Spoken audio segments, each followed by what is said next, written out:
You are listening to the Foreign Policy Focus podcast. We cannot wait for the final proof.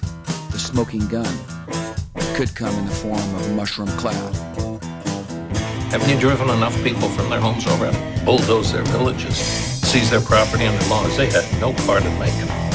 Now working in Libya with friends and allies, we've demonstrated what collective action can achieve in the 21st century.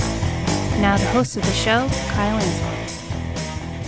This is episode 495 of the Foreign Policy Focus podcast. I have a lot of important stuff to talk about in today's show, including Trump's plan to withdraw the United States from another key treaty with Russia. I have some important updates and analysis on the December terrorist attack at the Naval Air Station in Pensacola, Florida. Last, I want to talk about the threats being exchanged and the possibility of conflict between the U.S. and Iran, or the U.S. and Venezuela somewhere at. Alright, everybody, I need you to share the show. As I said, a lot of important stuff to talk about today.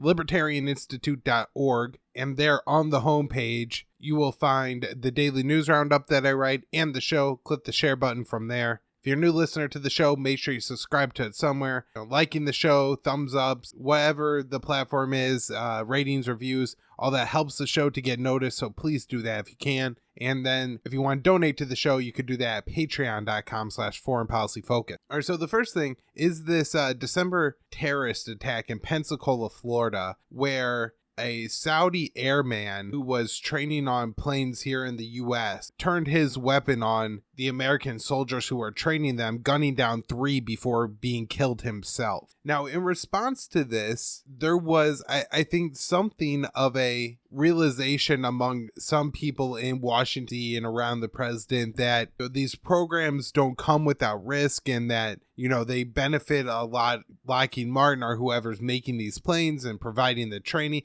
they're making a lot of money, and, you know, they'll claim it creates jobs. It doesn't create that many jobs, especially not jobs that people who aren't former generals or congressmen can't get. But there, you know, there's a risk to the U.S. soldiers that are training these, Saudi men, and a real question of the U.S.-Saudi relationship if their airmen are turning their guns on them. And so this was positive. I think a lot of the airmen were expelled. In fact, I think 21 permanently expelled. So these were people who originally had gotten in, you know, and were a part of this program where, you know, the training in American, I'm not sure if they were on F-35s, but it was American aircraft. I mean, we do know that 19 years ago, it was vast majority Saudi who, you know, were the ones who hopped on American planes and flew them into the Twin Towers in New York City, and the Pentagon one, you know, crashing in Pennsylvania. So you would think there would be real careful vetting for these programs, seeing how, you know, we're training them in planes, and, you know, these planes could very easily be turned into missiles. As we saw in 9/11, these are probably a lot more effective as a, you know, military. And so there's a lot of productive questions asked. And then a couple months went by, the impeachment is going on, and all of this starts to slowly get rolled back and peeled back. Again, 21 of these people are never allowed back in, but, you know, the training programs reopen. And I think now with coronavirus, impeachment, and then, you know, the elections coming up and everything, it's pretty much completely faded out of the public conscious. And any chance I think we have to turn this into a meaningful conversation about the U.S. Relationship with Saudi Arabia, and, you know, training all these foreign military actors in the United States, when it's very clear that we can't adequately check who's coming in, and we can't check to an effective measure that they're all good people who aren't going to do, carry out the will of Osama bin Laden. That's what's happened here. You know, some of the updates here are that I guess the FBI has finally confirmed, after getting into this guy's cell phone, that he in fact did have contact with, I believe, AQAP. So that's Al Qaeda in the Arabian Peninsula. And, you know, the first question that comes to mind is the possibility that this blowback from the Yemen war, not just on the part of this actor, because we already know that this guy acted out blowback. He released his manifesto online. Scott Horton wrote a great article about that back in December. I'll link to that in the show notes page, in fact, for the people who want to go back and review all the details and the background of this guy. But, you know, the FBI has now got into the cell phone. So officially, from their perspective, I guess now, you know, they say this guy had connections to AQAP. And, you know, this was apparently the first terrorist attack carried out in the United States where that killed somebody, where the actor was sent from overseas, I guess. In the meantime, there was the Times Square bomber and the underwear bomber that were both also, I believe the Times Square bomber was connected with the Trinki Taliban in Pakistan, or some kind of militant faction in Pakistan. And then the underwear bomber, again, AQA. So one thing that this should bring up is, who is Al-Qaeda in the Arabian Peninsula and what's going on right now in that region that's allowing this group to plot attacks against the United States. And if you actually just look at what's been going on in Yemen the past 5 years, there's been an ongoing war between the Houthis and the Yemeni government. And so AQAP, the Al-Qaeda group, and the Wahhabists in the country, sometimes they go by ISIS, play into this war far more on the side of the Yemeni government than the Houthis, and the Yemeni government is backed by, well, you call it the official government, but that's a very questionable term for the Hadi government, seeing how he's been living most of the 5 years in Riyadh, and the Houthis, that group that most of the media call the rebels, actually have controlled the capital city and are somewhat governing their territory. I mean, they work with the UN and these outside agencies to bring in aid, and while there's rifts that have certainly hurt the Yemeni people, it seems like they've somewhat been ably effective to govern in the midst of a very brutal war waged against them by the Saudi. And so I think it's more appropriate to say that the Houthis are the government of Yemen, but that's not the terminology that you'll hear on TV. It's the Hadi government that's the quote-unquote Yemeni government. And so that government's backed by Saudi Arabia and the UAE. The UAE has been reported, as far as even the AP, as having associated with these jihadist groups in Yemen, including them paying them and letting them leave towns with money. And at times, Nasser Arabi has reported on the Scott Horton show just outright fighting with the Emirati backed faction of the Yemeni government. At one point, I think he even joked on Scott's show, this is Nasser Arabi, that it would be a joke to say that the U.S. is carrying out a terror war in Yemen,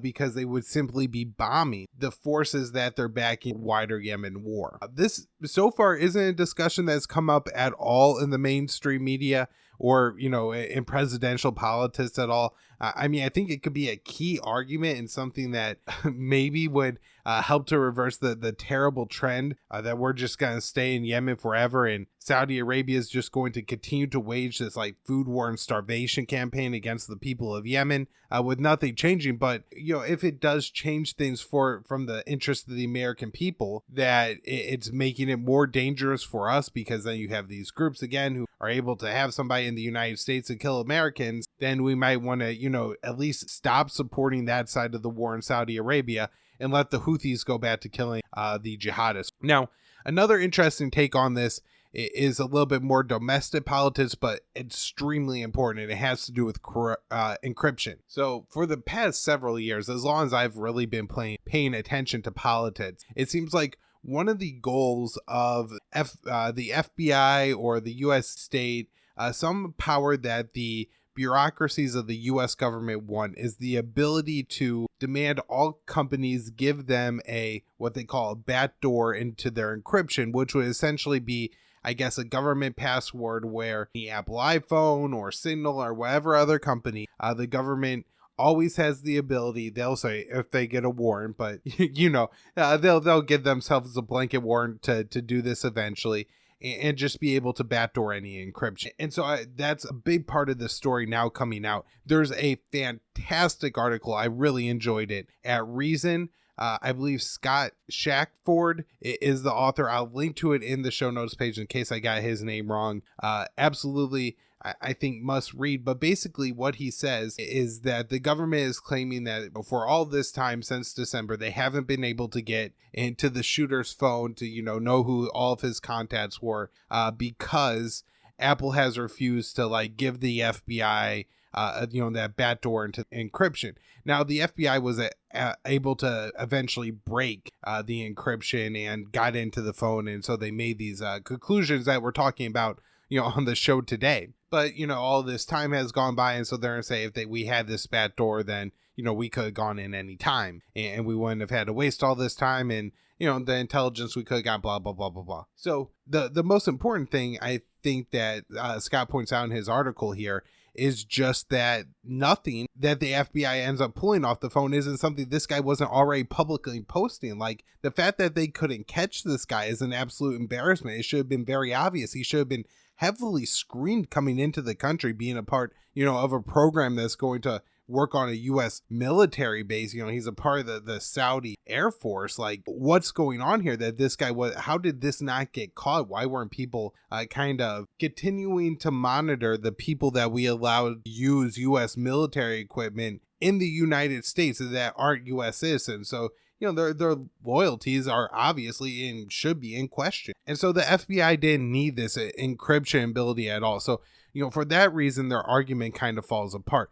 The other big thing here is that, I guess something that people who don't understand technology think is that the government could build themselves like a backdoor, and they could, I guess, almost physically put that backdoor, like, let's say in the Pentagon or in the FBI, and that way they could make sure only FBI agents walk through that backdoor. But technology is far more complicated for me to understand, but essentially that's not the case, in that if there is a backdoor built into this encryption, then it's really not encrypted at all. Because once somebody is finally able to crack it, they'll crack it and everybody will be get in. I mean, not to mention the fact that the government is just going to eventually, if they're not already pretty much at this level, turn it into broad sweeping powers. First they need to be able to conduct surveillance, only in limited situations when we have a warrant to get the bad guy. And then it eventually turns into, we're surveilling everybody all the time and we don't need a warrant to do it because some secretive court gave us a blanket warrant to spy on everyone. So again, please check out that article at Reason and Scott Horton's article from December on this shooting. It is, I think, a story that does help to bring home for Americans the problems with the U.S. foreign policy, because far too many times it's a school bus full of children in some city in Yemen that nobody's ever heard about that gets blown up. But once American soldiers killed in the U.S., that is something that people like step up and care about. All right, so continuing coverage here of the coronavirus crackdown. I'm now seeing here in 2/3 of states, the government to some extent is sharing information with police and other first responders about who has tested positive for coronavirus. I think this is a case where, people really need to look at all the powers the government is taking and really consider if we want to be sharing our medical information with the seems like a very dangerous precedent to start, especially because the police use all kinds of absurd excuses to get warrants on people and to be able to investigate people. And so let's say you have a condition that requires that have a prescription for opiates or something, and the police find out that you have that because the government told them, and then they're able to find out that you have a prescription for Vicodin or something, and they're going to use that to surveil you to try to claim that you're selling. I mean, it sounds absurd, but these kind of things happen. That way we can't give our more personal information. All right, so I think the most concerning and probably important story today is this report I read in The Hill. They have several sources saying that Trump is now planning and has a plan in place to withdraw from the Open Skies Treaty. This is a multinational treaty. It's not just between the U.S. and Russia. U.S., several European partners, and Russia are all a part of this treaty where we're able to conduct military flights over each other's countries. This allows for kind of surveillance in every country having an adequate idea of what everybody else's military capabilities are. Why this is important is because HOTS in every country are hysterical, and they'll be like, oh, the Russians are building new missiles and now we got to build new missiles. And so if we're carrying out these kind of surveillance tests, we could keep an idea of what the military technology of Russia is and what's going on. And so, the HOTS can hysterically cluck, cluck, cluck until everybody falls in line and is demanding war and more military spending because of some fictitious military buildup in Russia. Now, there are, like the INF treaty before it, some things about the Open Skies Treaty that opponents of it will be able to point out and say like, oh, this is a little bit problematic. So apparently Russia hasn't recently allowed flights over the Kaliningrad enclave. This is a little section of Russia that actually isn't a part of the rest of it, and borders Poland. And, every article you read that's supportive of the U.S. withdrawing from the treaty, this is one of the key things that they point out that Russia is being up to. Now, the problem is you have to take like kind of a step back and ask, well, why did Russia take this step? And it turns out that a few years ago, Poland had conducted a flight over Russia, because Poland's also a party to this treaty and able to surveil Russia. And I suppose the kind of flight pattern, the length of time, the flight was meant to be a nuisance, apparently grounded flight in the Russian enclave for like several hours. And it was outside of the good nature of the treaty, it seems like is a good way to describe it. They're kind of upping it and, doing more flights than they can to just be a nuisance. And I believe, all countries in this treaty do have a right to like say no sometimes and delay and push back and stuff like that. And so, both countries say, oh, well, Russia didn't let us surveil here on this date, or the U.S. didn't let us do this on this date. So, there are these little things that you could point to, but generally speaking, the treaty is important and, productive in understanding what military buildups are going on in what country. I think this is even more important now than it would have been 10 years ago, because so many other treaties that the U.S. had with Russia have since fallen apart. Very importantly, at the beginning of the Trump administration, the INF treaty, we withdrew from that. Now, it officially happened, I believe, about 8 months ago, but this was a treaty that prevented putting nuclear warheads on intermediate range land missiles. And so it kind of took Europe out of a target of nuclear warfare, and it eliminated an entire class of missiles. The other thing we have going on now is the New START treaty, which is the only remaining arms control agreement between the U.S. and Russia that actually caps the number of nuclear weapons that the two countries could have. Is set to expire in February, and Russia is saying that the U.S. has no interest in extending it. I guess that is without including China, and China says it's an absolute non-starter because they have a tiny fraction of the number of nuclear weapons that either the U.S. or Russia have. And so if that treaty falls apart and there's no caps on nuclear weapons, it seems like prime time to be able to drum up an arms race between the U.S. and Russia. And if, these flights and other intelligence operations and treaties aren't being worked on, and, different kinds of observations, all these things aren't being put in place, it's going to be very easy to just allow the Hots, David Sanger, like he does with North Korea, will claim that, oh, Russia's building up this facility here. We have this, one photograph, satellite photograph that shows they're building new structures at a nuclear facility. It turns out, they're rebuilding the barn out back or something like that, but that's what they'll say. These are the kind of things. And, so these treaties are very important to like keeping some kind of level head and having actual intelligence. Another article I'll have linked in the show notes page is a write-up by Matthew Pate on a statement by Secretary of State Mike Pompeo.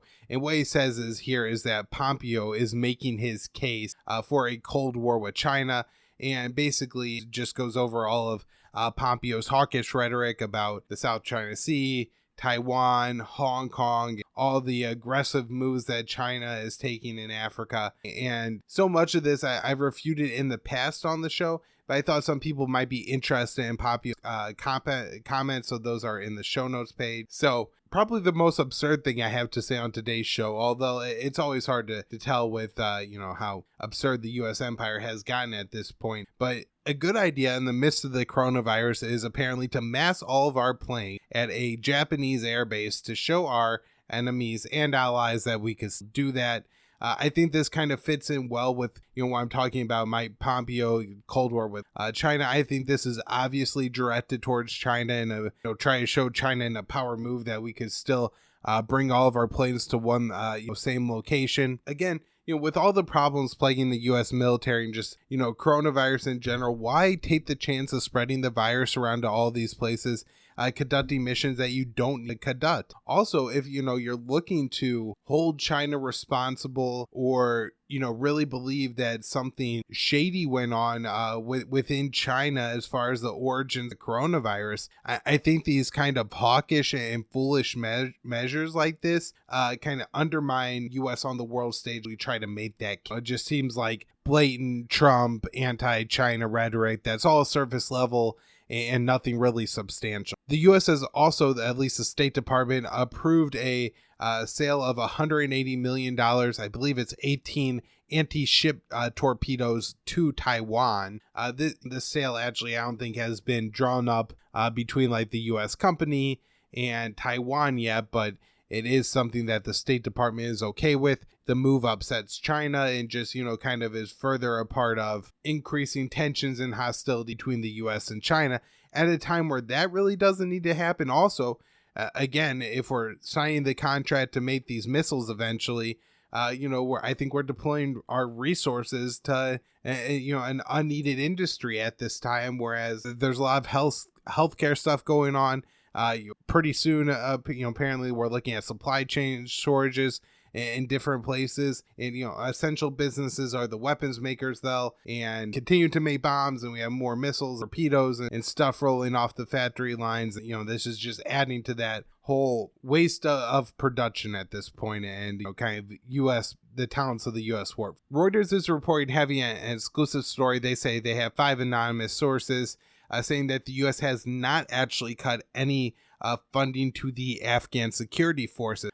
Back a month or two ago on the show, March 23rd, actually, it was Secretary of State Mike Pompeo out there announcing that we are cutting $1 billion in aid to the Afghan security forces, and this was mostly done out of frustration that there's two competing governments in Afghanistan at the time, although that has now apparently been resolved, and the Afghan government wasn't really playing along with the peace agreement that we had laid out. So I'm unclear at this point as to why it happened. If it was a case that the U.S. government asked the Afghan government to do something, and they actually did it, and so we didn't end up cutting it, or if it was an empty threat to begin with, or Pompeo stepped out of line and said it, and they said there's no way we could do that. I guess it's also possible this is kind of like the aid to Ukraine, where some of these aid projects are down the road. So we're committing to spend $1 billion 6 months from now on, this, and this, these weapon systems and, training this maze, stuff like that. And so if you cut that money now, but you're really not planning on spending it for 6 months, and then you reinstate it within a month or something like that, I guess it has probably very little impact actually on distributing the aid and the ability for the Afghan security forces to operate. The U.S. envoy to Afghanistan, Zalmay Khalilzad, traveled to the country and met with pretty much all the leadership of the different people claiming to be Afghanistan's president, the Taliban, and it seems like everybody's saying, yeah, we want to make this peace deal work, although so far it seems like violence is actually increasing in Afghanistan. An interesting note for the year 2019 is that was the deadliest year for insider attacks in Afghanistan, although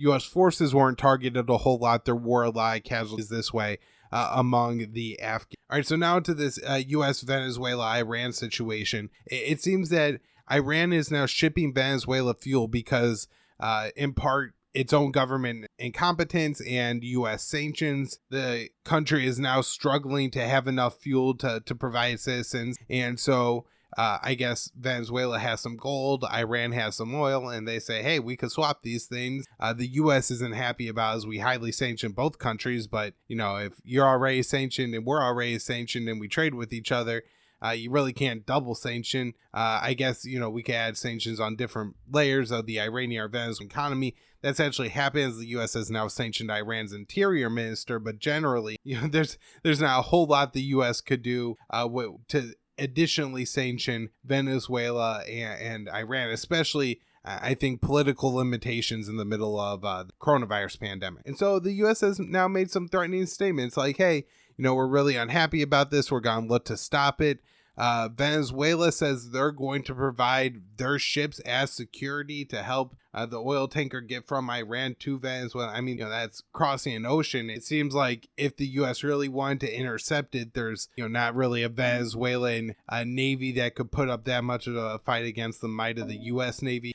China has also apparently floated the idea of their ships to transport the oil, which seems like it would probably make it off limits for the U.S. to target, or else it would, wind up in some kind of larger geopolitical problem with China. I mean, it seems like a really stupid fight to pick at a time like this if Iran and Venezuela are going to trade oil. I mean, it may be kind of beneficial to both of their economies, so in that way, it somewhat undermines the U.S. maximum pressure campaign, but there's not a whole lot the U.S. could do with it, and, for the most part, Iran's oil exports are almost zero.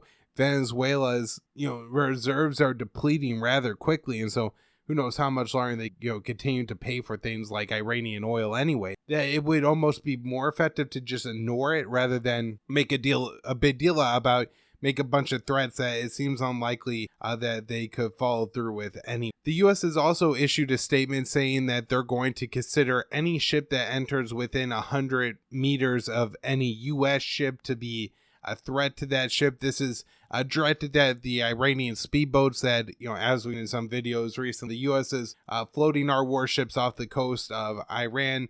Those ships will quote unquote harass or drive around the U.S. ships pretty close to them. So I hope this is just bluster and we're going to kind of continue with the status quo in the Persian Gulf where, the U.S. sails our warships through, Iran harasses our warships, and nobody shoots anybody, and everybody goes home at the end of the day alive, rather than ending up in a larger shooting war. But just how much the Hawks seem to have the reins of the Trump administration at this point, and how much Trump likes to throw out threats. Although I do think he's willing to bat down from them if his bluff is called and he sees that it's a bad hand. But it could very easily escalate to war. And amidst the pandemic, there's not a whole lot of attention being paid to this kind of issue, but I do think it's really important and a potential flashpoint. So keep an eye on everyone. All right, that's all I got for today. Hope you're enjoying the show. I am the news editor at the Libertarian Institute, so check out my work there. The podcast and the news roundup that I write are on the homepage. Subscribe to the show somewhere, rating, review, thumbs up, whatever you got. Foreign Policy Focus has a private Facebook group. Just, search the name of the podcast and I will let you in. On Twitter, I'm at KYAAALE, patreon.com/Foreign Policy Focus.